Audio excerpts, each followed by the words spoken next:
So for today's video, we will be having a tarot reading for October. These are simple tarot guides for you, and I hope it will resonate and you can use it for your daily living. Thank you for supporting our little humble business of Lucky Charms, and may you all have the blessings in life. Always remember, tarot readings are not set in stones, and we can always choose the way we want to live our lives. So for this month's reading, I hope this will guide you and make you feel better in your life. So this card indicates that the creation of a deeper connection to another is being blocked. This can be due to circumstances or because of a fear of intimacy. This is the time to consider how the past is connected to the present and how it may be interfering with closeness to others. So meaning to say, may trust issues ka na hindi pa na-resolve na nakakahadlang sa pagtitiwala mo, kaya hindi ka masyadong nag-grow sa person.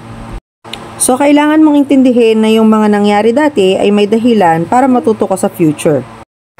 Pero sana wag itong makaapekto para sa iyong sariling kasiyahan. Mag-explore ka pa din kasama ng ibang tao at matuto sa mga bagay na itinuturo ng buhay sa iyo. Okay?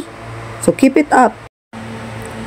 So this second card means leadership, power, authority.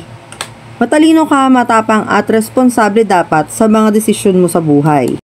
If may pakiramdam ka na minamaliit ka or hindi ka na nirerespeto, dapat mong maisip na dapat sila ang makikisama sa iyo at hindi palaging ikaw. Be wise and be matured. Hindi pwedeng palaging ikaw ang nagbibigay. So dapat mag-adjust din sila sa iyo. Kasi oo, hindi naman tayo perfect, hindi naman palaging maganda yung mood natin. Pero sana naiintindihan nila kung saan ka rin ang gagaling. Hindi palaging pwedeng ikaw yung mag-a-adjust, hindi rin palaging ikaw yung mali. Kasi di naman na talaga alam sa paligid mo kung sino ang totoo sa'yo at hindi. So always remember, you have the power to lead, you have the authority, and make sure na talagang nire-respeto ka ng mga tao sa paligid mo. Okay? Kung sakaling hindi man makuha yung respeto na gusto mo, baka nasa maling lugar ka. And also, be mindful that respect can be gained. Okay? Hindi siya nabibili eh. So, dapat karespeto ka naman din talaga. The third card means a feeling of being trapped, restricted, and backed into a corner. It represents negative thoughts, self-imposed limitation, and action of mentality. You may find yourself imprisoned by your own beliefs and unable to see possibilities for change. So, ibig sabihin, pwedeng ikaw lang yung nag-iisip ng mga negative about yourself na iniisip sa'yo ng ibang tao. So, you must change your mindset.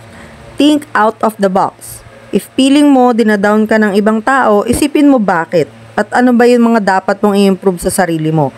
Patunayan mo na mali sila. At huwag kang pumayag na palagi kang napapagalitan o nasisita sa mga ginagawa mo. You must know your strengths and weaknesses, and no one can bring you down, only yourself. So be confident, kasi nag-aabang lang yung mga tao sa paligid mo na may makitang mali. Prove them wrong and enjoy your life. Pinapahirapan mo lang kasi yung sarili mo. Ikaw lang yung nagda-down sa sarili mo eh. Always remember, what you think, you become. So aim higher. All you have to do is change your mindset and enhance yourself. And be happy always. Huwag mong gawing burden yung wala naman talagang problema. Yun lang. God bless. It's Madam V at your service. Bye!